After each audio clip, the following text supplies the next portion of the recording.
બનાસકાંઠા લોકસભાના ઉમેદવાર જ્ઞાનીબેન ઠાકોર હવે ફોર્મ ભરવા જઈ રહ્યા છે। તમે જોઈ શકો છો તે પ્રમાણે જ ગાડીમાં બેસીને બહેન પાલનપુર કલેક્ટર કચેરી ખાતે સભા યોજવા જશે। મારી સાથે જ્ઞાનીબેન ઠાકોર જ સીધી વાત કરીશું। બેન, આજે નામાંકન ભરવા જઈ રહ્યા, શું કહેશો?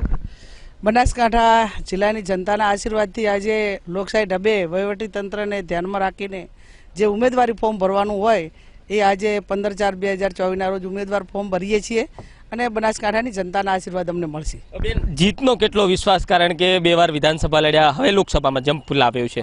બનાસકાંઠાની 18 લાખ મતદારો જે 7/5/2024ના રોજ મતદાન કરી અને આશીર્વાદ આપશે। બનાસકાંઠાની અંદર ભૌગોલિક રીતે બધી રીતે ખૂબ અમે સારી રીતે પ્રવાસ કર્યો છે, ત્યારે ખૂબ લોકોનો અમારા ઉપર રાજીપો છે અને જનતા જનાર્દન અમને આશીર્વાદ આપશે। બેન, બનાસની બેન અને બનાસની દીકરી, શું મામેરું કોનું ભરાશે? એ મતદારોને યોગ્ય લાગે એનું મામેરું ભરે, વાત મૂકવાની દરેકને અધિકાર છે, પણ અંતે જનતા જનાર્દનનો જે કંઈ નિર્ણય હોય અને એના આશીર્વાદ હોય શિરોમાન્ય હોય।